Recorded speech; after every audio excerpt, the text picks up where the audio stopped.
On avance les gars et on va parler. En fait, on reste un petit peu dans l'univers marseillais parce que maintenant Oh, on va le parler de nouveau cette logo, victoire. là, quand tu le vois comme ça, il Enfin, est dégueulasse, par contre. c'est ça en fait. Quand Tu le là, vois il dans est comme plusieurs ça, il est Oui. environnements. horrible comme ça. Et franchement, il ressort trop mal. J'ai l'impression que je suis en train d'ouvrir Word sur l'ordi là. J'ai un petit texte à taper, j'ouvre Word, tu vois, une connerie comme ça. WordPress, Ouais, WordPress, ouais. WordPress, exactement, WordPress, voilà. On est Arrête, content. Braque, putain! Non mais, Non, mais Braque, là, t'es un gamin, poteau. genre, je ne fais pas Et tu parles exprès. sur moi, mais t'es Eh un Braque, forceur, eh que des Braque, trucs c'est chelous, il est quoi? bizarre. Braque, depuis tout à l'heure, tu mets cette photo de Joachim Leu, la main dans le calbar. À la fin du stream, tu te prends 10 minutes, voilà. Petit plaisir solitaire, mais il va falloir que tu le fasses parce que là, tu ne En penses qu'à plus, ça. il Voilà. le kiffait, Fais-toi Joachim plaisir, Lowe. Braque. Il le N'hésite J'étais pas. kiffait de fan. ouf, Braque. J'étais Donc, fan. J'étais bah fan, ouais, bah on voit ça, ouais. mais j'ai un conflit dans la banque d'images en fait. J'ai un conflit depuis tout à l'heure. J'arrive pas Arrête, à le là, régler. arrête de Excusez-moi, non. mytho, arrête de mytho. Non, vraiment, je vais appeler Poineau. Les gars, on reste sur Marseille, on va parler de ce match du coup.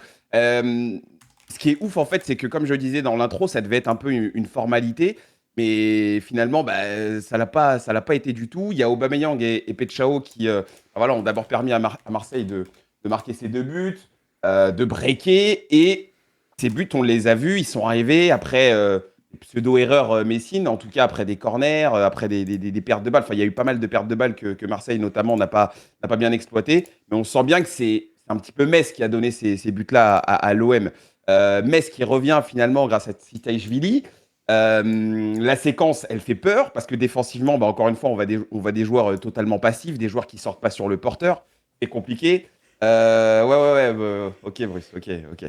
Euh, et, et on se demande en fait bah, comment on va pas y arriver avec Stream Sopran, on va pas aller au bout. Et Marseille a tenu bon finalement avec le but de Traoré à la fin. Voilà un petit peu pour résumer ce match de l'OM. Mais qu'est-ce qu'on a envie de retenir finalement? Est-ce qu'on retient la victoire à tout prix ou est-ce qu'on retient encore une fois les manques dans le jeu? Tu prends 3 points, mais on a envie de dire ces 3 points-là, ils sont pas beaux quoi. Il est là le problème. Je redonne désolé la main à Kanto parce que c'est son club. Mais Kanto, qu'est-ce que tu retiens? Je retiens la victoire parce que dans cette période où tu n'arrives pas à gagner un match, c'était ultra important, d'autant plus que Monaco a perdu, donc il fallait gagner impérativement. La manière, j'ai envie de te dire que là, on est sur une fin de saison et la manière ne compte plus, tu vois. Enfin, je veux dire, moi, je suis pas fan d'Abi Bey, j'étais pas fan de Zerbi juste avant. Elle est dégueulasse cette photo, Elle est parce que Ah oui, elle est incroyable, elle horrible, est elle est horrible, incroyable. elle est horrible, elle est elle horrible, est dégueulasse. Non, elle mais est horrible. non, tout ça pour dire que sincèrement, enfin, je veux dire, la manière là, tu t'en fous. Enfin, c'est pas important la manière Oui, maintenant. Ce qui est important, c'est d'essayer de se qualifier pour la Champions League. T'es pas oui, bien, t'as abandonné en fait toute idée de bien jouer, tout ça. Exactement. Malheureusement, voilà, tu as dû abandonner ça en cours de route.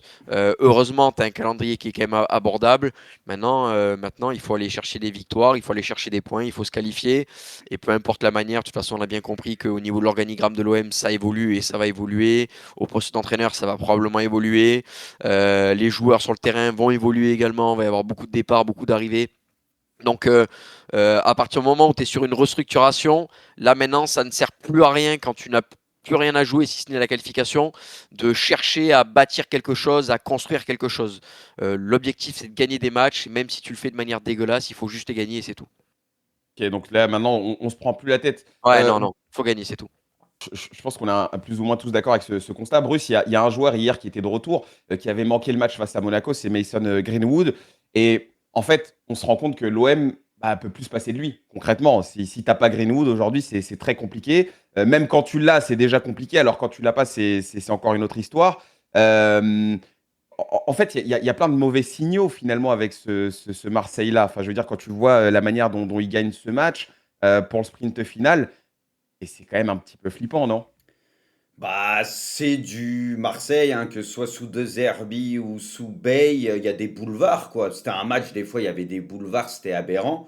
Là, tu joues Metz qui, quand même, te fait énormément de cadeaux, hein. Bon, on connaît Metz cette saison, mais il y a énormément de relances ratées, de cadeaux, et donc tu peux les terminer là-dessus sur des contrées clairs, etc. Et Marseille, quand il y a de l'espace, et notamment Greenwood, on sait qu'il va faire beaucoup de diff, mais je suis d'accord avec Kanto, je pense qu'on a compris que l'OM, de toute façon, sur la fin de saison, ça allait pas proposer un jeu léché ou un truc ultra cohérent de A à Z du jour au lendemain. Il va falloir composer avec ça.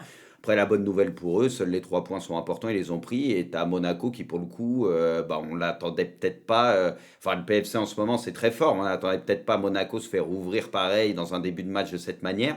Donc, ça reste une super belle opération pour l'OM parce que vu la dynamique des deux équipes ces derniers temps, vous voyez plus Monaco faire troisième sûr. Et au final, bah là, c'est eux qui ont fait la bonne opération. Mais après, Marseille, ça va continuer comme ça jusqu'à la fin de saison. La bonne nouvelle aussi, c'est que Pec Citron, ces derniers temps, il est quand même intéressant. C'est vrai que sur la deuxième partie de saison, tu sens qu'il y a quelque chose. Et tu vois son but sur la passe de Greenwood, son lob, il est magnifique, son petit picou. Franchement, la passe de Greenwood, elle est incroyable, mais le petit picou comme ça, tant touché, magnifique.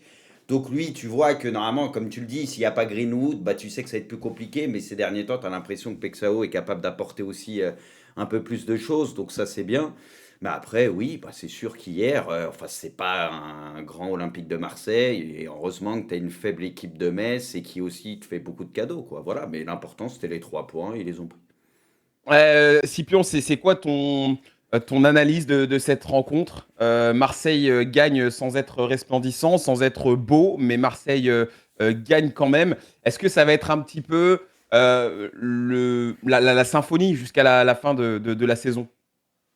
Ah, c'est un peu particulier parce que j'ai eu pas mal de supporters marseillais être en mode OK, on prend les 3 points, mais surtout, ça fait plus que 5 matchs dans cette saison éprouvante, horrible. Donc, il y en a beaucoup, beaucoup qui veulent tourner la page, évidemment, en étant dans ce top 3 et en retrouvant la Ligue des Champions. On avait vu que même la période actuelle était pas très bonne d'un point de vue du jeu, des résultats, mais que l'OM avait quand même un calendrier abordable. Donc, normalement, s'ils font pas les cons, et contre Metz, tu as eu des périodes un peu bizarres, mais tu as réussi quand même à faire l'essentiel. C'est pour ça que l'OM doit en profiter. Mais moi, je suis pas très fan de ce qui a été fait pendant pas mal de saisons. Tu sais, un mercato constant, une dizaine d'arrivées, autant de départs. Mais là, pour le coup, c'est presque inévitable. Tant il y a des joueurs dans cet effectif où tu as l'impression qu'il faut vraiment tourner la page et les envoyer loin.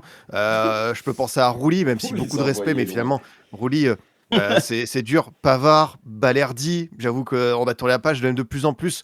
Pierre-Emile Højbjerg, je le trouve méconnaissable, avec et Il est sans ballon. fatigué, il est épuisé, Ah, lui. Il est ça épuisé. ça devient un poids. Donc là, je suis en train de me dire, bon, on sait que Greenwood aussi, ça va partir. Là, je suis en train de me dire, attends, avec quel joueur tu vas construire la saison prochaine? Peixao, c'est vrai que je pense qu'il est en train de montrer qu'il faut compter sur lui pour les années à venir. Excuse-moi, Pipion, de Peut-être, t'interrompre, c'est juste pour vas-y. que tu répondes à ça, mais tu vois, bon, toute proportion gardée, mais tu vois, par exemple, Liverpool, t'as l'impression que quasi tout est acheté en ce moment, et pourtant on sait qu'il y a de la qualité et qu'il n'y a pas grand monde à son top niveau. Est-ce que l'OM aussi, on sait que c'est une saison particulière, ce que tu veux, moi je pense que le niveau réel des joueurs cette saison, pour la plupart, enfin, c'est pas leur niveau réel, c'est ça que je veux dire. Donc est-ce que à faire un petit tri, ok, mais je pense qu'il faut pas non plus tout jeter dans le sens où moi je pense qu'il y en a, ils sont capables de se relancer un peu dans un contexte différent, une équipe différente. Enfin, c'est mon avis, après je sais pas ce que vous en pensez, mais. Non, non, mais t'as raison. Mais tu vois, là, j'ai cité 4 5 noms. C'est pas non plus, tu vois, une hémorragie dans le sens des départs. C'est pas comme on a pu le voir à certains moments. C'est plus certains cadres où je trouve qu'ils sont vraiment très fatigués. Et je sais pas s'ils pourront repartir sur une autre saison, un autre projet. Donc, je me pose pas mal de questions. Mais tu as aussi une base. Dans le chat, ça évoque Yoren Timber qui est très bon. Quinten, pardon, qui est très bon depuis son arrivée. Et on voit des choses qui sont pas mal de sa part. Si tu dis que ce gars-là, s'il rajoute un peu de la finition dans le dernier geste, dans les 30 derniers mètres, ça peut être vraiment du très bon. Tu as des joueurs fonctionnels, je pense Medina, Timothy Weah, tu as des gars sur lesquels t'appuyer, même Gouiri, tu vois, même si tout n'est pas parfait, tu as une petite base. Mais je m'inquiète par rapport à certains cadres où je me dis, là, c'est peut-être le bon moment pour justement reconstruire quelque chose. Et en même temps, c'est toujours la même chose. Cet hiver, tu as acheté des joueurs qu'on voit quasiment pas. Abdelli, ok, un de ses premiers matchs, il n'a pas été bon, mais on ne lui a jamais redonné sa chance. Nadi, on l'a très très peu vu. Donc il y a toujours cette question du mercato à Marseille. Moi, je suis partagé parce qu'on a eu des moments sous Longoria où c'était trop. Mais là, pour le coup, j'ai l'impression quand même que tu as beaucoup, beaucoup de joueurs qui mentalement, ils sont un peu épuisés.